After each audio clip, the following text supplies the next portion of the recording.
സമൃദ്ധിയുടെയും ഭാഗ്യത്തിന്റെ പ്രതീകമായാണ് സ്വർണത്തെ കരുതപ്പെടുന്നത്. അതിനാൽ തന്നെ സ്വർണത്തിൽ ആകർഷണമില്ലാത്തവർ കുറവായിരിക്കും. ആഭരണമായി ധരിച്ചില്ലെങ്കിലും നിക്ഷേപം എന്ന നിലയിൽ സ്വർണം വാങ്ങുന്നവർ കൂടുതലാണ്. സ്വർണ്ണ വ്യാപാരത്തിലെ പ്രധാന ദിനങ്ങളിൽ ഒന്നാണ് അക്ഷയ തൃതീയ. ഈ ദിവസം സ്വർണം വാങ്ങിയാൽ ഐശ്വര്യവും സമൃദ്ധിയും വർദ്ധിക്കുമെന്നാണ് പരമ്പരാഗതമായുള്ള ഹൈന്ദവ വിശ്വാസം. 10 വർഷം മുൻപ് അക്ഷയ തൃതീയ സമയത്ത് സ്വർണത്തിൽ നിക്ഷേപിച്ചിരുന്നെങ്കിൽ ഇന്ന് മാന്യമായ നേട്ടങ്ങൾ കൈവരിക്കാമായിരുന്നു എന്നാണ് കണക്കുകൾ വ്യക്തമാക്കുന്നത്. 2015 അക്ഷയ തൃതീയ മുതൽ ഇന്ന് വരെ സ്വർണ്ണവില 200% ഉയർന്നത്.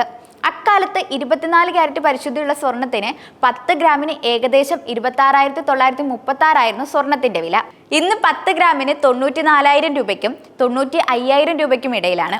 ഏപ്രിൽ 30-നാണ് ഈ വർഷത്തെ അക്ഷയ തൃതീയ. കഴിഞ്ഞ ഒരു വർഷത്തിനുള്ളിൽ മാത്രം സ്വർണം 30%-ലധികം വരുമാനം നൽകിയിട്ടുണ്ട്. പുതിയ തുടക്കങ്ങൾ, സാമ്പത്തിക നിക്ഷേപങ്ങൾ, സ്വർണം വാങ്ങൽ എന്നിവയ്ക്ക് അക്ഷയ തൃതീയ വളരെ ശുഭകരമായിട്ടുള്ള ദിവസമായിട്ടാണ് കണക്കാക്കപ്പെടുന്നത്. ഈ കാലയളവിൽ ഇന്ത്യയുടെ സ്വർണ്ണ ആവശ്യകതയുടെ 40% സംഭാവന ചെയ്യുന്നത് ദക്ഷിണേന്ത്യയിലാണ്. രാജ്യത്ത് നിലവിൽ സ്വർണ്ണവില റെക്കോർഡ് ഉയരത്തിലാണ്. ഈ വർഷം വിൽപ്പന 10 മുതൽ 20% വരെ കുറഞ്ഞേക്കാമെന്നാണ് വിലയിരുത്തപ്പെടുന്നത്.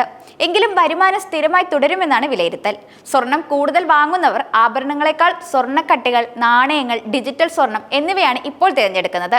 ബാറുകൾ, നാണയങ്ങൾ പോലുള്ള ശുദ്ധമായ നിക്ഷേപ ഓപ്ഷനുകൾ ആഭരണങ്ങളെയും ETF-കളെയും വരുമാനത്തിന്റെ കാര്യത്തിൽ മറികടന്നിട്ടുണ്ട്. സ്വർണത്തിന്റെ ഭാവി അസ്ഥിരമാണെങ്കിലും ശോഭനമായി കാണപ്പെടുന്നു എന്നാണ് വിദഗ്ധർ ചൂണ്ടിക്കാട്ടുന്നത്.